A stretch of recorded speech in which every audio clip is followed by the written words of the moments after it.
Welcome to Calling an Audible. I'm Greg Johnson along with my co-host Zach Greenberg. Today we are going to bring you breaking news in baseball, football. We got some Gophers drama that just happened and are bringing back our good old rivalry segment for today. And we also are bringing back one of our favorite special guests, Matt Nelson. Matt, how have you been? I'm good. How are you guys? I'm great. I haven't seen you in a while. I know it's been a while, except for in class. Yeah, I saw you yesterday. Yep, I see you every. Good volleyball win, by the way. Oh, I know. Thanks. Oh, you got some intramurals going on? We did. Our group got our first win in 2 semesters. And it was a good game. We won, or we lost the first game by 1 point. Then we beat them in the second set by 20. It was awful. We just blew them out in the second set. And then in the third set, they decided to come back around. We were down like 4. And beat us by like 2 points in the third set. We were down like 4 or 5 in the third set. And we came back and just rallied as a team and took her down. So one thing I noticed about intramurals is they have some creative team names. What's your guys' name? Crooks for One. Crooks for One. And my team name is Retirement Home because it's all retired football players. I love it. I forget Rod's done. I was forgetting. Yeah. That reminds me of fantasy football teams when you come up with the creative names like that. So mine is not appropriate to say over the air. Same with mine. As is every other fantasy football. Yeah. So with some breaking news out of San Diego, there is Manny Machado going to the Padres, 10-year, $300 million contract. I'm so excited about that because I'm a Padres fan. So this is perfect. And now Bryce Harper said that if they match Machado's contract, he's going there too. Bryce Harper said that? Bryce Harper came out this morning. Big luxury tax over in San Diego if that happened. I made another bold statement today. I said that if they sign Harper, they make the wild card because they're still not going to win that division. Yeah, that's a tough division. So I have to ask, San Diego's going to stack up on offense, yet they have no pitching? That's not true. They had an okay pitching staff last year. Okay pitching staff. Okay. And they have a ton of great prospects. Like they have like the second best farm system in the MLB. They have Fernando Tatis Jr.? Yeah. He's an infielder. So they have 10 of the top 100 prospects because they've been terrible for 25 years before. Exactly. So now, hey, you got to start. That's what I was just gonna say. Like they've been so bad for so long that they're gonna have a lot of top picks, and they have so much money. I mean, they could be the Athletics and losing their first round pick from this year, so it could be worse for them. Well, didn't they lose their first round? Yeah, they lost Kyler Murray. That's such a bad situation for them because I feel like they knew that was going to happen. I mean, he never said that he was going to play football until the day he said that he was going to play football. I think he was athletic until he won the Heisman. And once he won the Heisman, he realized that I'm better at football. The problem is he's 5'8". That's really short. How tall is Drew Brees? Drew Brees is like 5'10". I thought he's like 5'9". I can look it up right now. He's 5'11". He's equally as short, though, and look at the career he's had. I met Drew Brees. That's 3 inches, bro. I met Drew Brees when I was like 16, and he was like a couple inches shorter than me, and or taller than me, and I'm 5'11" now. He is height 6 feet according to Google. I feel like that's a stretch. I think it's a stretch too, but it's a very generous height. But getting over these like 6'6" offensive linemen, like that's 5'8". That's a lot of inches. I mean, Google also lists Kevin Durant at like 6'8", and he's definitely not 6'8". He's for sure 6'11" or 7 feet. He's 6'10", I think. Because when he's so on the USA basketball team, he's so just long. Yeah, he's just very long. But pretty sure he's got like a 7'10" wingspan. Oh yeah. Going back to the Machado contract, it was a 10-year deal for $300 million, so that's a $30 million per year average, and that per year average is $5 million more than what Giancarlo Stanton is made with Miami but that was for a 13-year term, so he gets less per year, but it's longer and the contract's worth more. That's such a big contract. Holy huge crap. $325 million over 13 years. I don't like Machado. I think he's real dirty and kind of a jerk. But nice save. Yeah, I almost did it. But I think that he balls out. I think he's when he wants to. Yeah, he's a good player. He could start at shortstop or third for a lot of teams. Is he going to play at shortstop for the Padres, or are they going to move him to third? Probably be at shortstop. Because he had that entire thing where I want to play shortstop, and he's not going to go play for a team that doesn't put him at shortstop. Yeah, he's going to play shortstop. Like, I mean, that's a given. And done. That was the second largest contract in MLB history. It's unbelievable. And that put him right in front of Alex Rodriguez, who's in third place, and Alex Rodriguez, who's also in fourth place. for the top contracts in MLB history. That's unbelievable. Now they might give Harper the same thing. Mm-hmm. Could you imagine? I just can't even. Yeah, every baseball game would be 10-9. Padres lose because they don't have a bullpen. That's fair. That is fair. Yeah, they need pitch and a catcher. I think if they got a better catcher, I think Bryce Harper's a catcher in college. Just saying. No, we're gonna keep him in the outfield. And just looking at these contracts, A-Rod had signed 2 10-year contracts in his career. One worth $252 million, one worth $275 million. Yeah, he definitely. Well, his first contract he signed, he opted out 2/3 of the way through, I believe. Right. That was when he went to the Yankees and said, "Hey, still made some money off of it." yo, God, A-Rod's set for life." To be that good at baseball and just make that much money is stupid. But hey, good for him.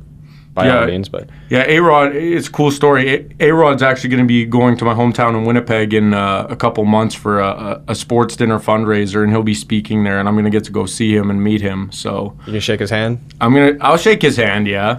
Hopefully, I don't get injected with any steroids. What you should say is you have a nice strong handshake there, Alex.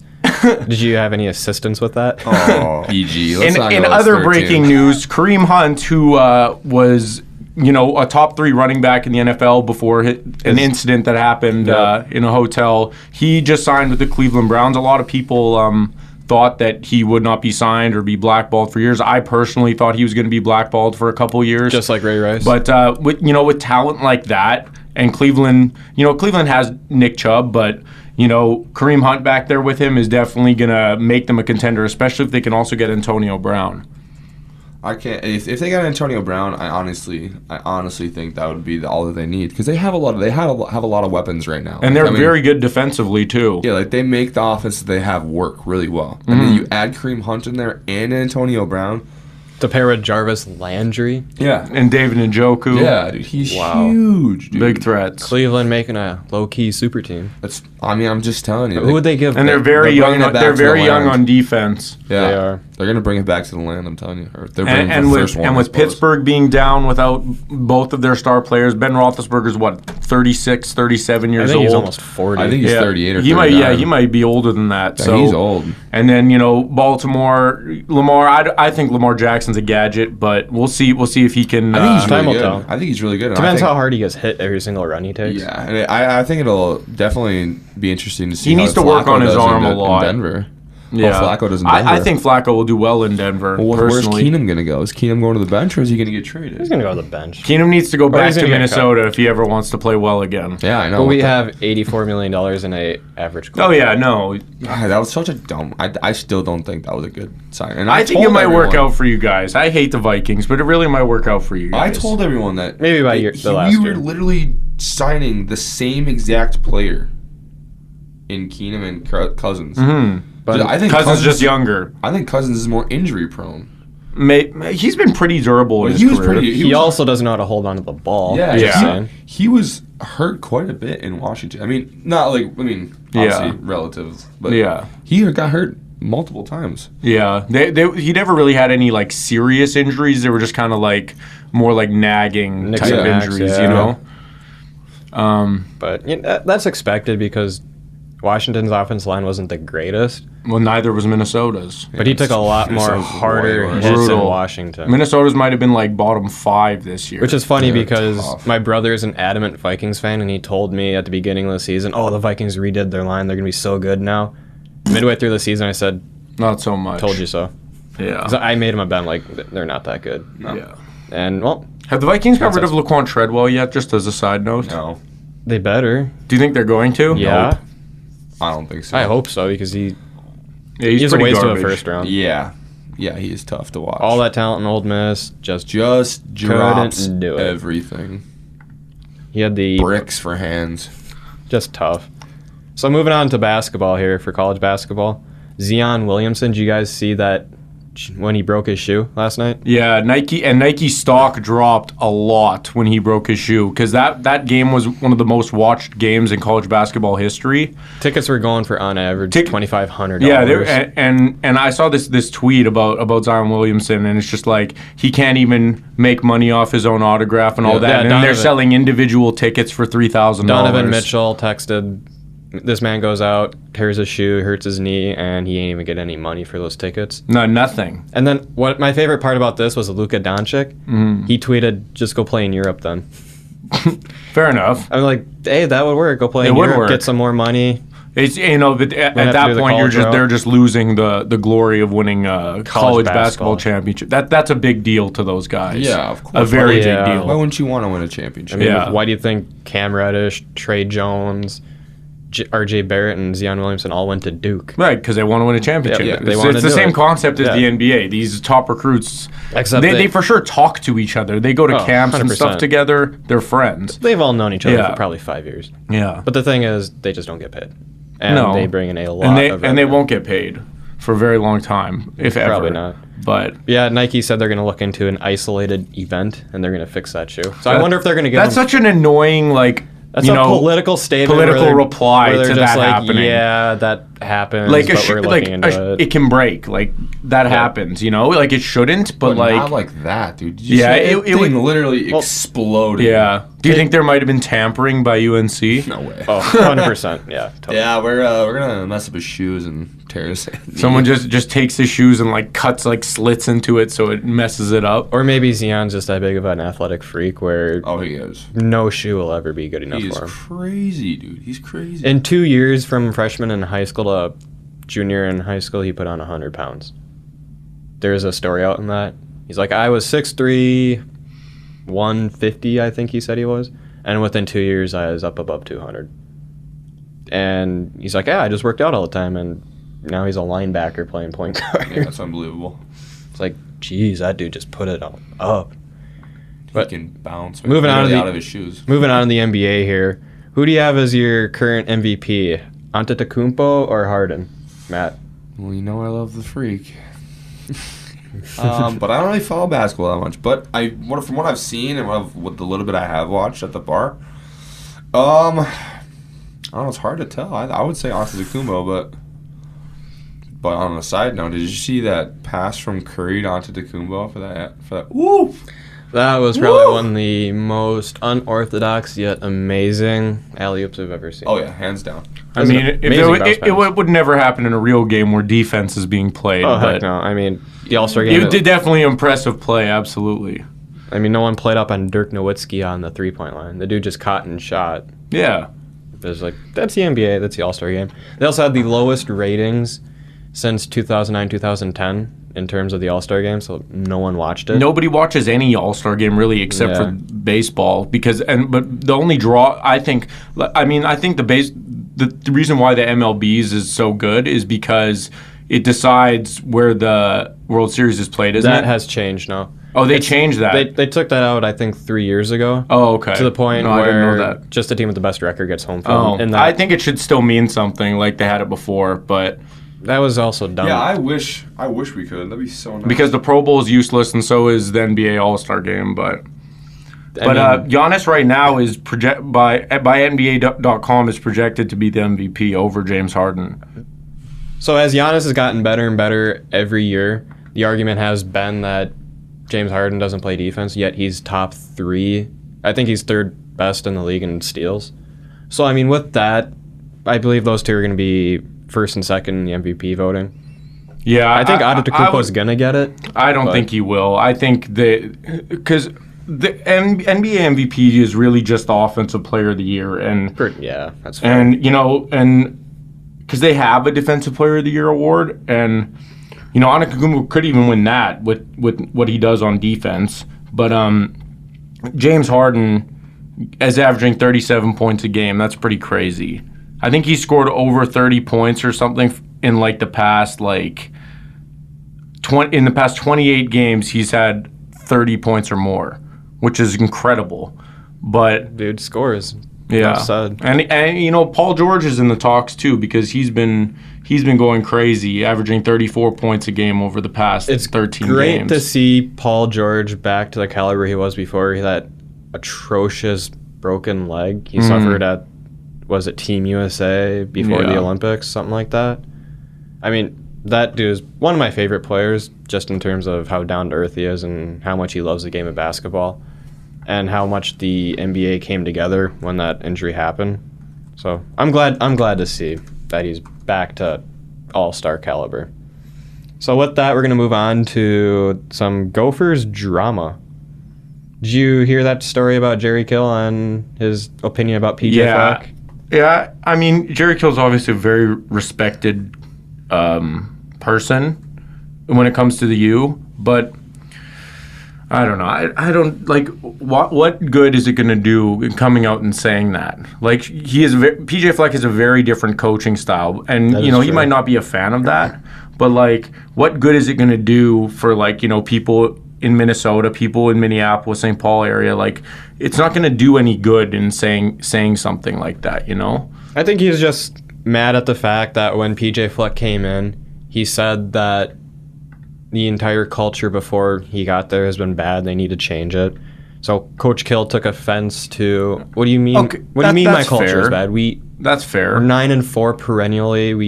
The only thing they didn't do is win key matchups like PJ Fleck just did, beating Wisconsin. Right. That was a good win for them. First time in, I think, 10 years at least. That Wisconsin sports fans were very, very bitter. If you ever looked on the Gophers barstool, for a week straight, they just let them have it. It was probably one of the best things to ever happen in the state of Minnesota. But with that, Kill also said that he won't be stepping foot back in the stadium again, and he won't be stepping foot back at the university. Wow. I mean, he's also mad about the entire Tracy Claeys firing. Granted, that was a situation above all of our knowledge on what truly happened. I believe some was covered up, some wasn't. But he's just picking at old wounds. I mean, to me, it just looks like Kill hasn't moved on. Yeah, and he holds I a would grudge. agree. I mean, Jerry Kill's 0-5 in bowl games over his career. He had a pretty good record over his career. He had a good season. Right? He's like Bruce Boudreau at the Wild, just good in the season, bad in the the playoffs. And I think he should just focus on his own job. He's now the interim athletic director at Southern Illinois. Full time now. He got the promotion. Official full-time job. Yeah. There you go. So what's his concern with the Gophers about your own football program, team buddy. anymore? Yeah. But moving on to some Vikings information. Adam Thielen is not expected to hold out on contract negotiations, as his agent says he has outplayed his current contract and has earned a raise, which I agree with. Absolutely, he has. And as long as both sides are operating in good faith, there will be no holdout, which Yeah. I'm glad to hear. That's how it should be. That's how it should have been for Le'Veon Bell. I was just about to say that. Yeah. Le'Veon Bell, his situation, he wanted the money. The Steelers didn't want to pay him. Right. He's one of the best running backs we've ever seen in terms of receiving and rushing. Mm-hmm. The things that man can do on the field, I think Pittsburgh messed up royally. Yeah, because they didn't want to set the market for how running backs are paid. Right.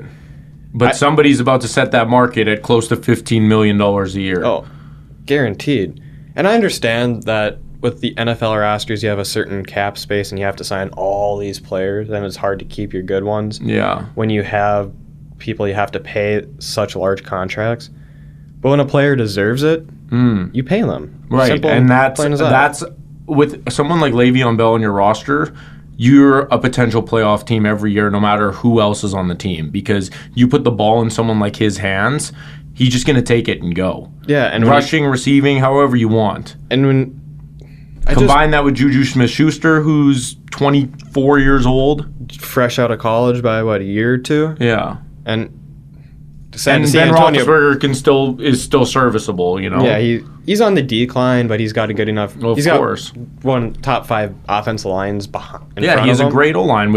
I mean, that changes things in that division. How we said the Browns are, looking like they're doing things. The number one team in that division. If Pittsburgh keeps Le'Veon Bell, that changes everything. Yeah, but I don't see. But they don't think he's worth $14-15 million. So.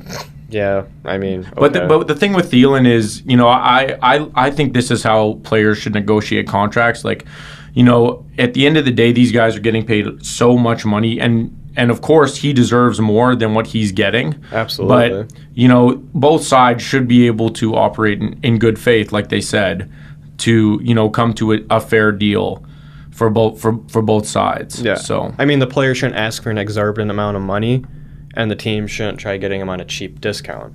There should always be middle ground, and I firmly believe that, say Thielen wants $18 million a year, and the Vikings say no, we'll give you 14. Just meet at 16. Yeah. I mean, and there's I can nothing wrong imagine with that's exactly what's going to happen. Yeah, and that's how There'll it probably should be some bonuses in there, but there's always going to be bonuses, incentives. Yeah. Probably going to do a lot of contract signing bonus.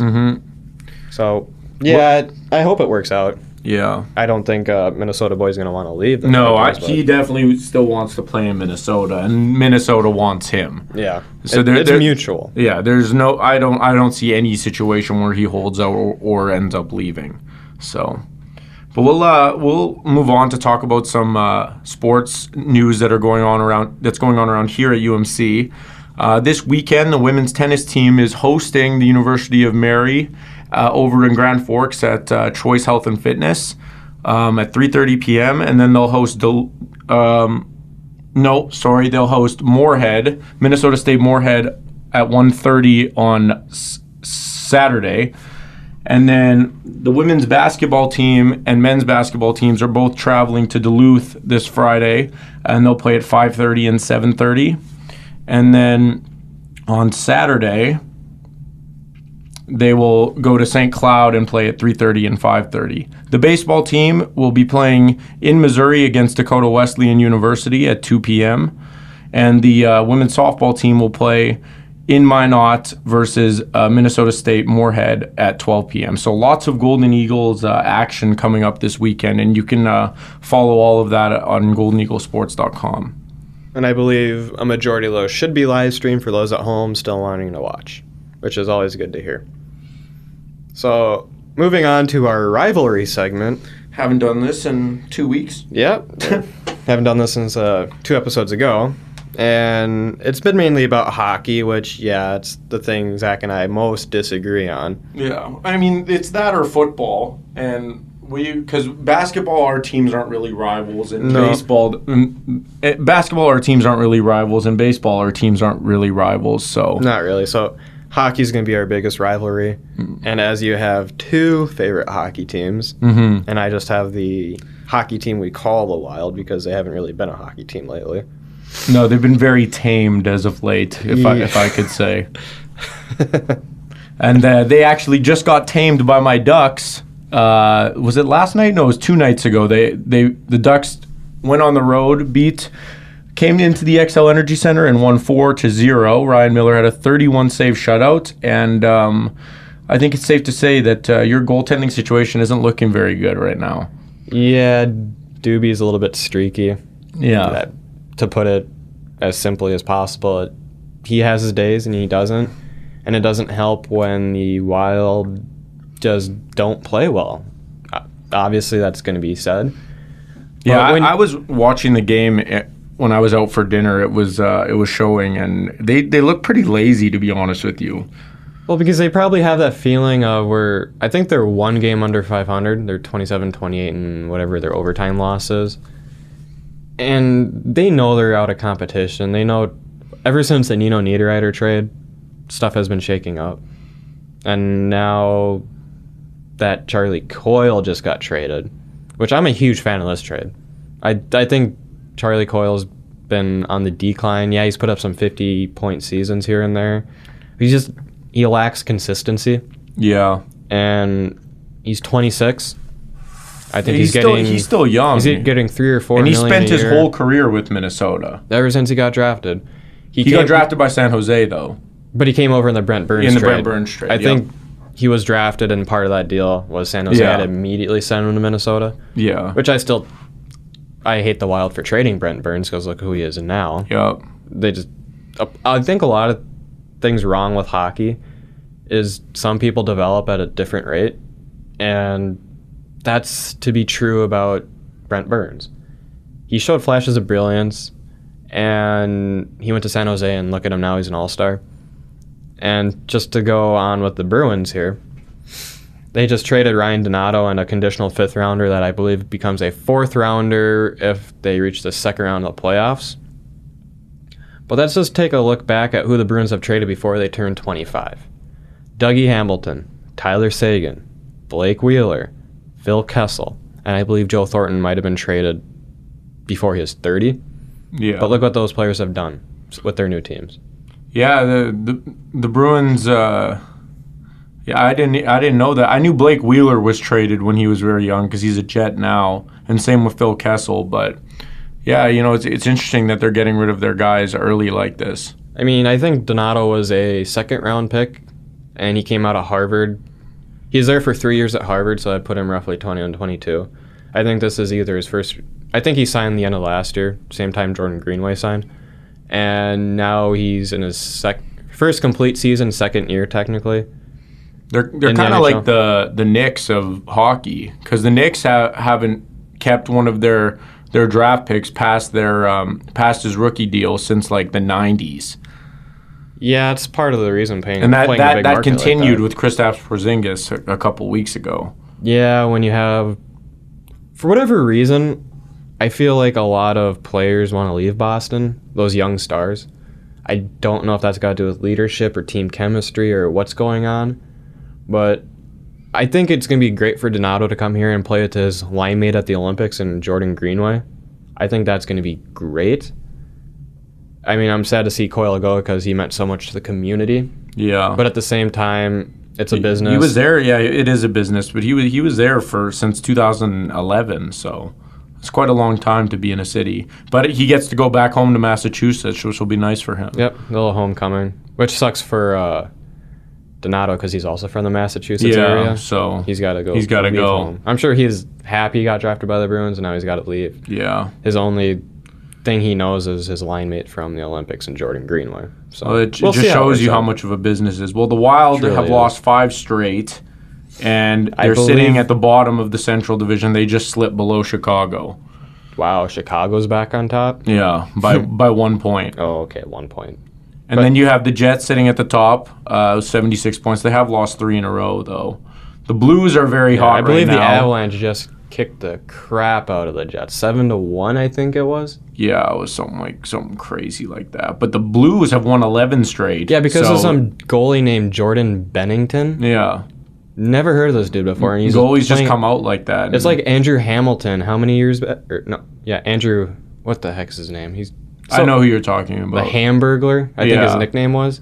He's in the Iowa Wild right now, playing the AHL. Mm-hmm. He came out with the Senators, I believe it was, and had 10 games that were really good. And now he just kind of fell off the face of the earth. So I guess we'll see what happens with this Blues goaltender.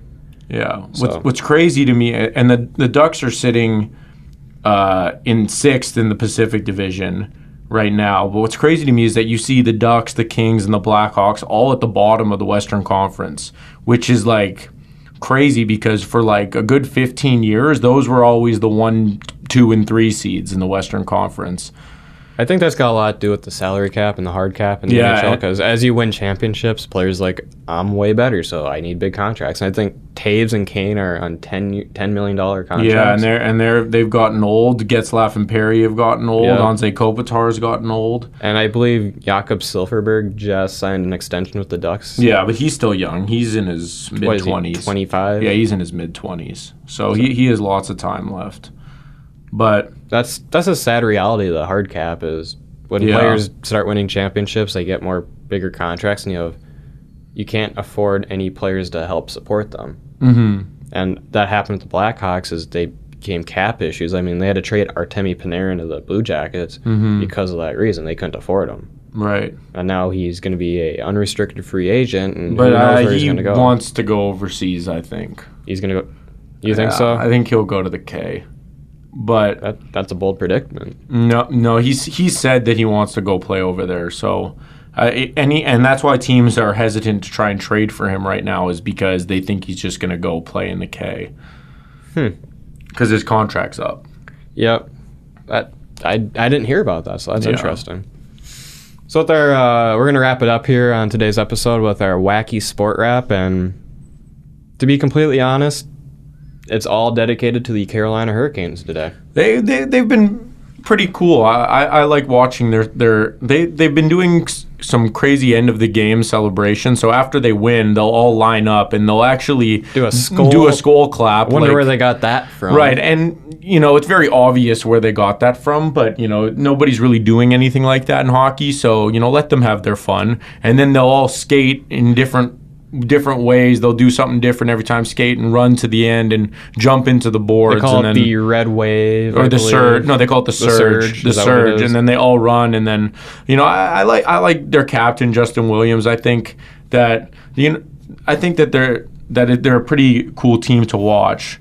I think what they did was they took touchdown celebrations from the NHL or the NFL and made it better. There was one where they did the dominoes. They did a duck, duck, gray duck, and no, it's not duck, duck, goose for those outside It's the duck, state duck, goose. It's duck, duck, It's gray duck, duck, goose. You know what? We're gonna fight after this episode just to prove my point. Yeah, I mean, and it's nice to see because the Hurricanes aren't particularly a very good team. They're 5th in the Metropolitan Division. Like, they're all right. They might make the playoffs. Probably they're won't. a bubble team. Yeah, but it's cool to see them, having fun with the sport and doing stuff like that after the games. Absolutely. Well, thanks for joining us here on our 5th episode of the season. Just a reminder, you can now find us on iTunes, Spotify, and YouTube under Calling an Audible, and on our Twitter account at Call Audible Pod. You might be wondering why you haven't heard Matt Nelson's voice in a while. He had to stop abruptly and leave for a meeting midway through the show, but that's okay. So on behalf of Greg, myself, and our very, very special guest, Matt Nelson, au revoir, shalom, and have a great weekend.